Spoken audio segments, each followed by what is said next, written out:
Hello fifth class. तो आज हम अपना लेसन जो करने वाले हैं उसका नाम है विशेषण। तो निम्नलिखित को पढ़ो और समझो। विकास के पास एक दशहरी आम है। दशहरी आम बहुत मीठा होता है, ये बहुत रसीला भी होता है। विकास के पिताजी कल 2 किलो आम लाए थे। उसके बाद है कि किशोर ने आज लाल कमीज़ पहनी है, उसके साथ उसका बहादुर कुत्ता मोती है। काली बिल्ली को देखकर मोती भौंकने लगा। मोती के गले में एक सुंदर पट्टा है। तो यहाँ पे आपको कुछ वर्ड्स दे रखे हैं जो कलरफुल है, जैसे एक, मीठा, रसीला, 2 किलो, लाल, बहादुर, काली, सुंदर। तो ये सारे क्या है, हमारे विशेषण हैं। जैसे इन्होंने यहाँ पे बता रखा है ना आपको कि उपयुक्त वाक्यों में रंगीन छपे शब्द उनके साथ आए। संज्ञा या सर्वनाम शब्दों की विशेषता बता रहा है। आओ देखें कैसे। तो इसमें ये कहा है कि जो भी शब्द संज्ञा या सर्वनाम की विशेषता बताते हैं वो हमारे क्या कहलाते हैं, हमारे विशेषण कहलाते हैं। ठीक है, तो ये है आपका, और ये डेफिनेशन आपकी दे रखी है कि जिन शब्दों के द्वारा किसी संज्ञा या सर्वनाम की विशेषता प्रकट होती है वह विशेषण कहलाते हैं। अब अगला है आपका विशेष्य, कि विशेष्य क्या होते हैं। विशेषण आपको पता चल गया, विशेष्य क्या होते हैं। जिन शब्दों की विशेषता विशेषण द्वारा बताई जाती है उन्हें विशेष्य कहा जाता है। जिन शब्दों की विशेषता बताई जा रही है वो हमारे क्या है, विशेष्य हैं।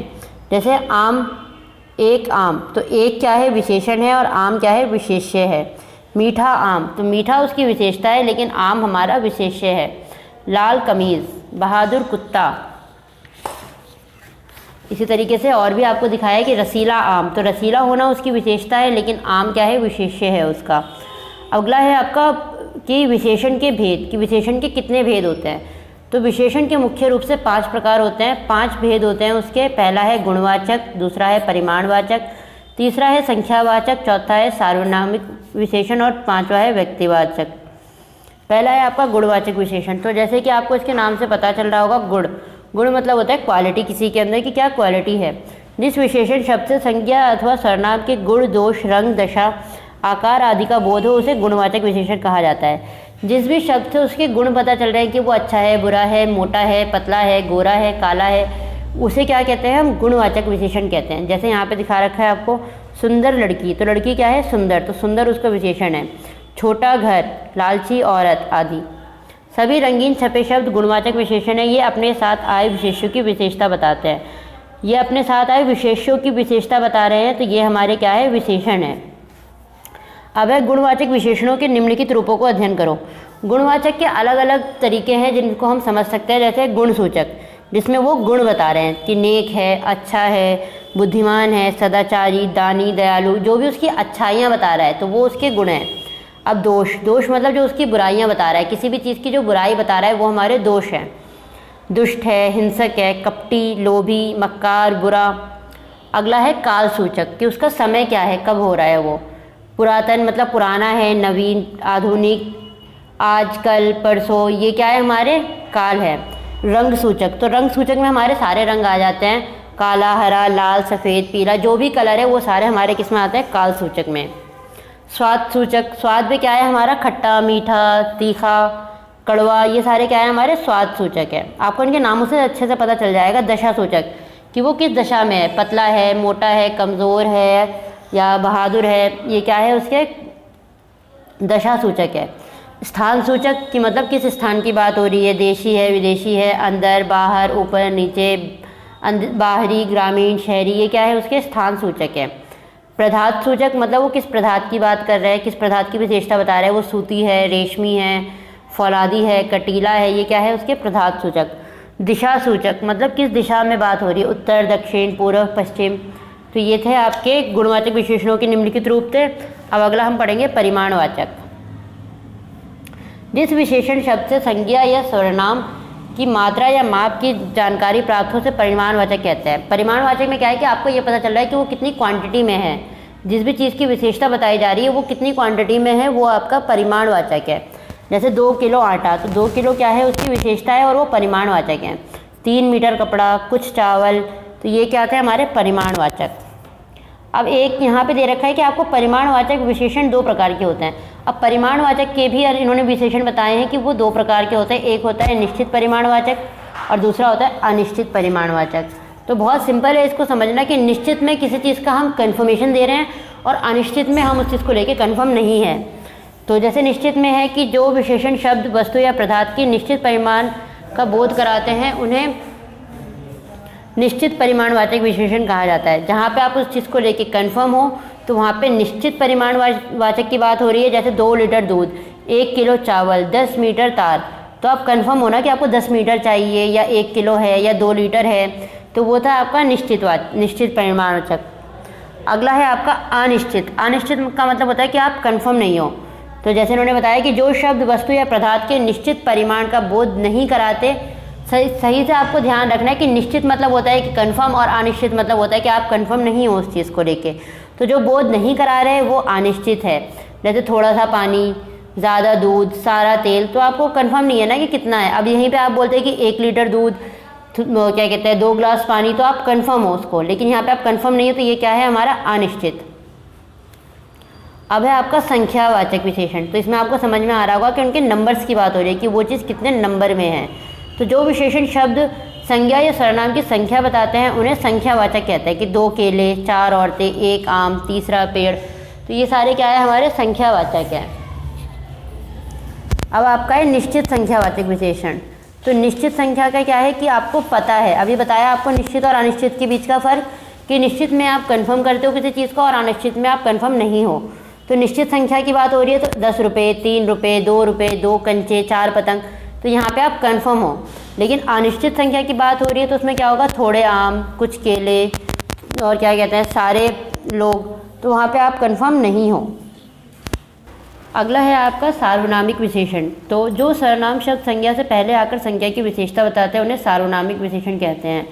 तो कोई भी सर्वनाम है जो संज्ञा से पहले आ रहा है तो वो उसकी विशेषता बता रहा है, वो सार्वनामिक है। इसका आपके नाम से पता चला होगा कि सर्वनाम के बारे में बात हो रही है। कोई भी सर्वनाम जो संज्ञा से पहले आके उसकी विशेषता बताता है वो सार्वनामिक होता है। जैसे वह लड़की बुद्धिमान है, तो वह क्या है हमारा सर्वनाम है और वो संज्ञा से पहले आ रहा है और उसकी विशेषता बता रहा है, तो वो हमारा सार्वनामिक है।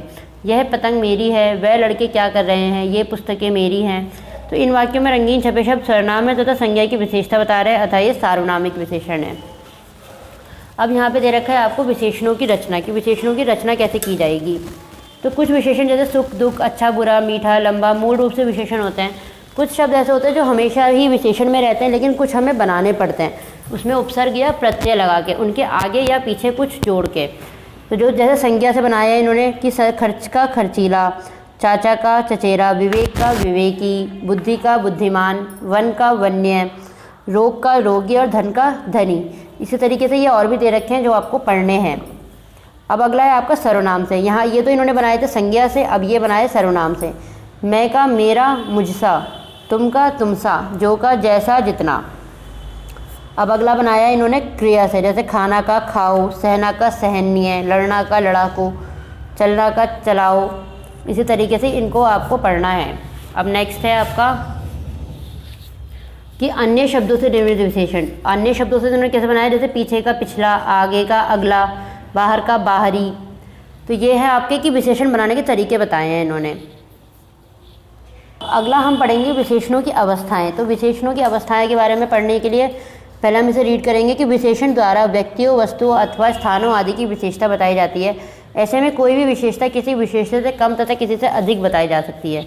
तो यहाँ पे ये तो बताया जा रहा है कि हम उसकी विशेषता बता रहे हैं, लेकिन कभी कभी क्या होता है कि विशेषता से कम हो सकती है विशेषता या ज़्यादा हो सकती है। तो ये उसकी अवस्था है। तो अवस्थाएँ कितने तरह की होती हैं। विशेषता का कम या अधिक होना उसकी तुलनात्मक अवस्था है।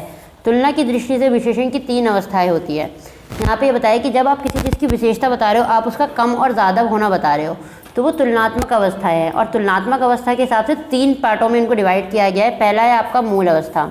ये विशेषण का मूल रूप होता है, इसमें विशेष्य की किसी अन्य से तुलना नहीं की जाती। तो यहाँ पे ये बताया कि उसमें जिसकी विशेषता आप बता रहे हो वो वैसी ही रहेगी, उसमें आप किसी की तुलना नहीं कर रहे हो मूल अवस्था में। अगर विपिन लंबा लड़का है तो वो लंबा ही रहेगा। यहाँ पे हम ये नहीं बोलेंगे विपिन उससे लंबा है या विपिन उससे छोटा है, यहाँ पे ये बातें नहीं हो रही है। यहाँ पे सिर्फ ये बताया कि वह लंबा है, आम खट्टा है, तो ये उसकी मूल अवस्था है। उत्तरावस्था, ये विशेषण का वो रूप है जो 2 विशेष्यों की विशेषताओं की तुलना करता है तथा एक दूसरे से अधिक या कम बताता है। अब यहाँ पे ये बताया कि उत्तरावस्था में क्या होता है, आप 2 चीज़ों की तुलना कर रहे हो, आपस में कंपैरिजन कर रहे हो कि ये उससे ज़्यादा है या उससे कम है। जैसे यहाँ पे उन्होंने बताया कि विपिन कमल से अधिक लंबा है, तो जहाँ पे ये बोला जा रहा है कि विपिन कमल से अधिक लंबा है, तो वहाँ पे कौन सी अवस्था है, वो उत्तरावस्था है। अगला है उत्तमाम अवस्था। ये विशेषण का वो रूप होता है जो एक विशेष्य को अन्य सभी की तुलना में कम अथवा बढ़ाकर बताता है। तो उत्तमाम अवस्था में क्या होता है कि आप किसी एक से नहीं बल्कि पूरे ग्रुप से आप उसकी तुलना कर रहे हो कि वो सबसे अच्छा है। तो यहाँ दे रखा है अमर कक्षा में सबसे लंबा छात्र है, राम सिंह इस पद के लिए योग्यतम व्यक्ति है।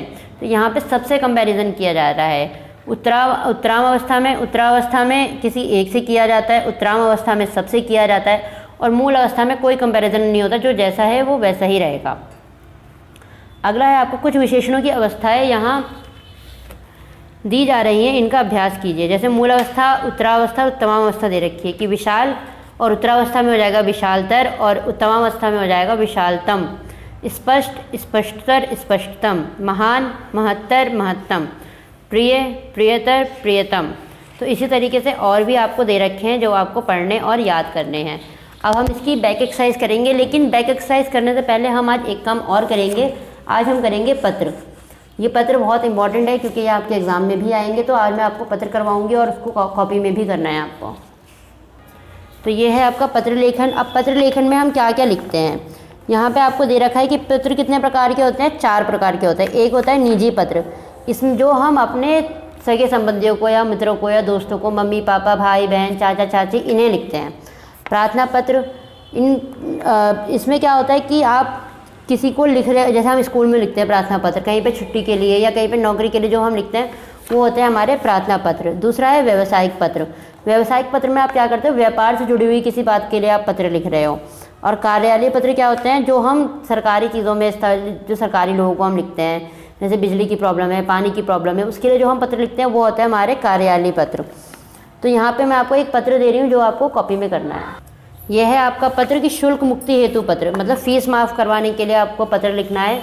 यहाँ पे मैं आपको पढ़ के दिखा रही हूँ और ये पत्र आपको कॉपी में भी करना है। मैं फ़ोटो खींच के आपको ग्रुप में भेज दूँगी।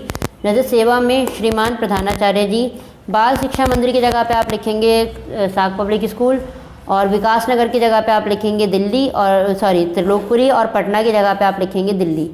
इसके बाद ये पूरा आपका ऐसे ही रहेगा। पूरा आपको पढ़ लेना है, रीड कर लेना है एक बार। और लास्ट में आपको मेन मोटिव समझा रही हूँ क्योंकि पत्र आप बहुत बार कर चुके हो तो आपको पता है। और लास्ट में क्या लिखेंगे आप, आज की डेट जब आपको काम मिलेगा, और आपका आज्ञाकारी शिष्य। तो जो लड़कियां हैं वो आपकी आज्ञाकारी शिष्या लिखेंगी, और लास्ट में अपना नाम। तो ये पत्र आपको कॉपी में करना है। इसकी फ़ोटो खींच के मैं भेजूँगी। इसके बाद हम अपनी बैक एक्सरसाइज कर लेते हैं। तो ये बैक एक्सरसाइज है। बैक एक्सरसाइज भी आपको कॉपी में करनी है और पत्र भी कॉपी में करना है। तो यहाँ पर है कि निम्नलिखित वाक्यों में विशेषण छांटो। तो विशेषण छांट के लिखना है कि पेड़ पर काला कौवा बैठा है, तो काला उसका विशेषण है। रामू ग्वाला 4 लीटर दूध लेकर आया, तो 4 लीटर। मालती के पास खट्टा सेब है, तो खट्टा। लो मीठा आम खाओ, मीठा। बूढ़े आदमी को सहारा दो, तो बूढ़े। अब यहाँ पे कि निम्नलिखित शब्दों से विशेषण बनाओ। कुछ शब्द आपको दे रखे जिससे आपको विशेषण बनाने हैं। वह का, वैसा। घर का, घरेलू। कौन का, कैसा। चलना का, चलाओ। स्वभाव का, स्वाभाविक। कांटा का, कटीला। गुण का, गुणी। खाना का, खाओ। और पक्ष का, पाक्षिक। अब अगला है कि निम्नलिखित शब्दों की उत्तरा और उत्तराम अवस्था लिखनी है। तो मूल अवस्था यहाँ दे रखी है, उसके बाद की 2 अवस्थाएं वो लिखनी है। इसमें से 3 मैंने कर दिए हैं, 3 आपको खुद करने हैं। कठोर का क्या होगा, कठोरता, कठोरतम। श्रेष्ठ का, श्रेष्ठतर, श्रेष्ठतम। अधिक का, अधिकतर, अधिकतम। इसके बाद प्रिय, महान और पुराना। ये आपको करना है अपनी कॉपी में, और ये सारा काम करके PDF बना के आपको भेजनी है। Okay, bye.